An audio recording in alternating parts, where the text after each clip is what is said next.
Hello everyone, आप सभी का मेरे YouTube channel research home science में एक बार फिर से स्वागत है। आज हम लोग जो ये एमसीक्यू क्वेश्चन देखेंगे ये आपके पर्यावरण टॉपिक से होगा। पर्यावरण टॉपिक और बहुत ही इंपॉर्टेंट टॉपिक होंगे और ये सब क्वेश्चन शायद आपने अभी तक में पढ़े भी नहीं होंगे, तो ध्यान लगा के पढ़िएगा अच्छे से। चलिए देखते हैं आज का पहला क्वेश्चन। 2011 की जनगणना के अनुसार विश्व की कुल जनसंख्या में भारत की भागीदारी लगभग कितने प्रतिशत है? ये देखेंगे आप। तो ये जनसंख्या टॉपिक से है और जनसंख्या भी एक पर्यावरण का ही एक हिस्सा होता है, तो ये इससे भी क्वेश्चन अक्सर देखे जाते हैं। यूपी टीजीटी पीजीटी में ना सही, लेकिन ये एमपी का सिलेबस अभी था हाल ही में जो भी एग्ज़ाम हुआ है, तो ये ऐसा टॉपिक है कि कभी भी आ सकता है इस तरीके के क्वेश्चन। तो 2011 की देखिए अभी जब जनगणना हुई है 2021 में होनी थी, लेकिन कोविड की वजह से जनगणना नहीं हुई है, टल गई है।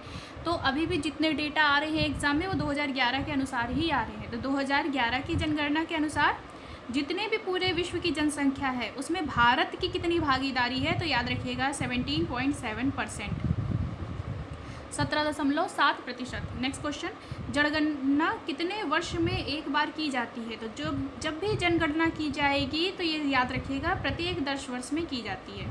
हर 10 साल पे एक बार जनगणना की जाती है। नेक्स्ट क्वेश्चन, भारत में पहली बार जनगणना कब हुई थी? तो भारत में अगर बात करें तो 1872 में पहली बार जनगणना हुई थी। और भारत में पहली बार जनगणना किसके कार्यकाल में संपन्न हुई थी? तो याद रखिएगा लॉर्ड मेयो। भारत में पहली बार जनगणना 1872 में जब संपन्न हुई थी, तो उस समय यहाँ पे कार्यकाल में कौन थे? तो लॉर्ड मेयो। नेक्स्ट क्वेश्चन, 2011 की जनगणना के अनुसार किस राज्य की आबादी अधिकतम है? तो किस राज्य की आबादी अधिकतम है? तो याद रखिएगा आंसर होगा उत्तर प्रदेश। भारत में जितने भी राज्य हैं उनकी तुलना की जाए तो उत्तर प्रदेश में सबसे ज़्यादा आबादी है। नेक्स्ट क्वेश्चन, जनसंख्या की दृष्टि से सबसे छोटा राज्य है? देखिए इसी तरीके के सेम क्वेश्चन पूछे जाते, सेम इसी पैटर्न पे। तो याद रखिएगा कि अगर जनसंख्या की दृष्टि से बात की जाए तो सबसे ज़्यादा आबादी थी उत्तर प्रदेश में और सबसे कम है सिक्किम में। बहुत इंपॉर्टेंट क्वेश्चन है सब। फिर है सर्वाधिक महिला साक्षरता दर वाला राज्य है? तो ये आंसर आपको पहले से भी पता होगा, केरल, क्योंकि ये काफ़ी साल से आप ये सब चीज़ें पढ़ते आ रहे हैं। तो सबसे ज़्यादा सर्वाधिक महिला साक्षरता दर वाला राज्य है, तो इन सब की तुलना में कहा जाए तो केरल होगा। नेक्स्ट क्वेश्चन देखते हैं, जनसंख्या घनत्व कैसे मापा जाता है? देखिए ये बहुत ही इम्पोर्टेंट ये भी क्वेश्चन है। याद रखिएगा कि ये भी अक्सर पूछा जाता है कि जब जनसंख्या हमें घनत्व मापना है तो हम किस तरीके से मापन करते हैं? तो आंसर होगा प्रति वर्ग किलोमीटर व्यक्तियों की संख्या के रूप में।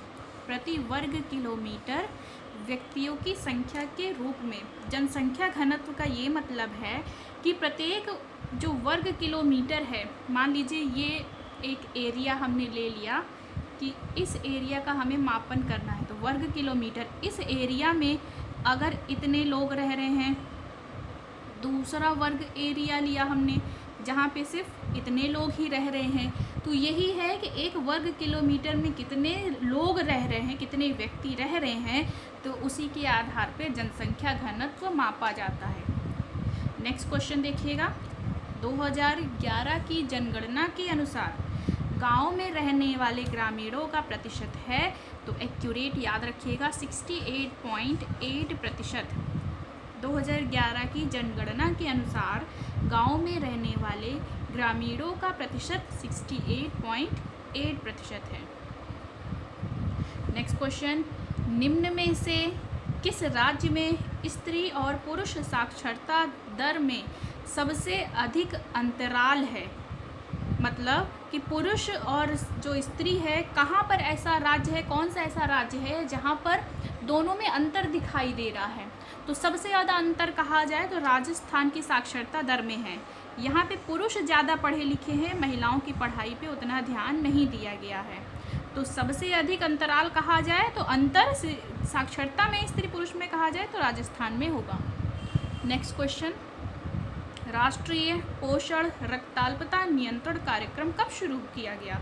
तो राष्ट्रीय पोषण ये याद रखिएगा, ये तो एनीमिया अपना टॉपिक है ही होम साइंस में, तो ये भी क्वेश्चन काफ़ी इंपॉर्टेंट है। तो राष्ट्रीय पोषण रक्ताल्पता नियंत्रण कार्यक्रम 1970 में शुरू किया गया। अब ध्यान दीजिएगा, इसके बारे में मैंने कुछ इंपॉर्टेंट चीज़ें लिख रखी है कि ये जो कार्यक्रम है ये चौथी पंचवर्षीय योजना में शुरू की गई थी। ये जो कार्यक्रम है रक्ताल्पता नियंत्रण कार्यक्रम, ये चौथी पंचवर्षीय योजना में शुरू की गई थी। और 1989 से पहले, मतलब कि जब इस कार्यक्रम की शुरुआत हुई थी, मतलब 1989 से पहले यह कार्यक्रम राष्ट्रीय रक्ताल्पता रोग निरोधी कार्यक्रम के नाम से जाना जाता था। बहुत ही इम्पॉर्टेंट है, ये आप भी अपने नोट्स में इसको ऐड कर लीजिएगा।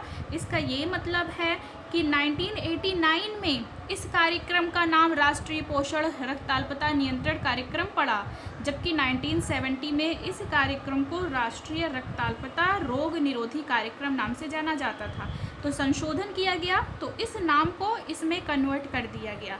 तब भी यही कहा जाएगा कि राष्ट्रीय पोषण रक्ताल्पता नियंत्रण कब शुरू हुआ कार्यक्रम? तो 1970 में, 1970 में। लेकिन नाम में संशोधन कब हुआ था? तो याद रखिएगा 1989 में। ओके, चलिए देखते हैं आगे क्वेश्चन। नेक्स्ट है क्वेश्चन, आयोडीन युक्त नमक खरीदते समय ध्यान देने योग्य बातें। कौन सी बातें हैं ध्यान देने योग्य? नमक दानेदार, ठोस एवं सफ़ेद रंग का हो, पैकेट पर उत्पादक आयोडीन की मात्रा लिखी हो, नमक मिलावट व दोष से मुक्त हो, उपरोक्त सभी। तो नमक का प्रयोग आयोडीन युक्त नमक का ही प्रयोग करना चाहिए, और जब हम आयोडीन युक्त नमक खरीदें तो उस समय हमें इन सारी बातों को ध्यान देना चाहिए। आंसर हो जाएगा उपरोक्त सभी। नेक्स्ट क्वेश्चन है, देखिएगा, विश्व आयोडीन अल्पता विकार नियंत्रण कार्यक्रम। विश्व आयोडीन अल्पता विकार नियंत्रण कार्यक्रम दिवस कब मनाया जाता है? तो याद रखिएगा, आयोडीन दिवस आप याद रख लें, या फिर आयोडीन जो विकार नियंत्रण कार्यक्रम है, तो 21 अक्टूबर को ये दिवस मनाया जाता है। विश्व आयोडीन अल्पता विकार नियंत्रण कार्यक्रम या दिवस कहा जाए, कब मनाया जाता है? तो 21 अक्टूबर को। राष्ट्रीय घेंघा नियंत्रण कार्यक्रम की शुरुआत कब हुई थी? तो राष्ट्रीय घेंघा नियंत्रण कार्यक्रम की शुरुआत 1962 में हुई थी, 1962 में। किस अधिनियम के अंतर्गत आयोडीन युक्त नमक ना बेचना कानूनी अपराध है? मतलब गैर आयोडीन युक्त नमक हम नहीं बेच सकते हैं। हम मार्केट में ऐसा ही नमक बेच सकते हैं जिसमें आयोडीन मिला हो।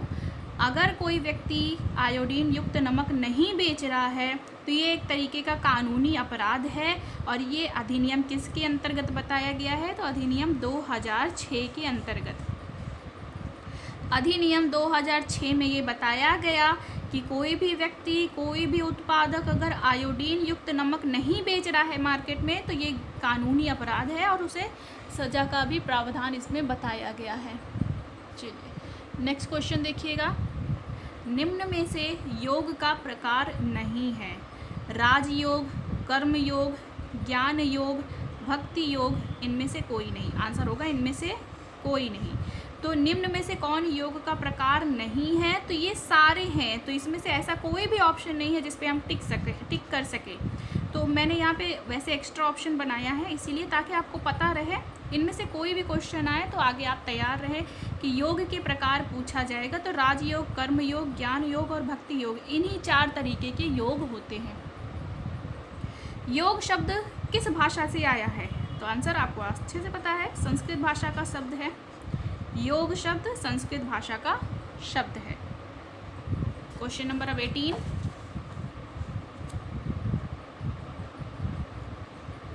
योग का लक्ष्य है। योग का लक्ष्य कहा जाए या उद्देश्य कहा जाए, ध्यान दीजिएगा, स्वस्थ जीवन की कला व विज्ञान, व्यक्तिगत चेतना और सार्वभौमिक चेतना का एकाकार, मानवता के लिए अनुशासन, उपरोक्त सभी। तो योग का लक्ष्य ये सारी चीज़ें हैं।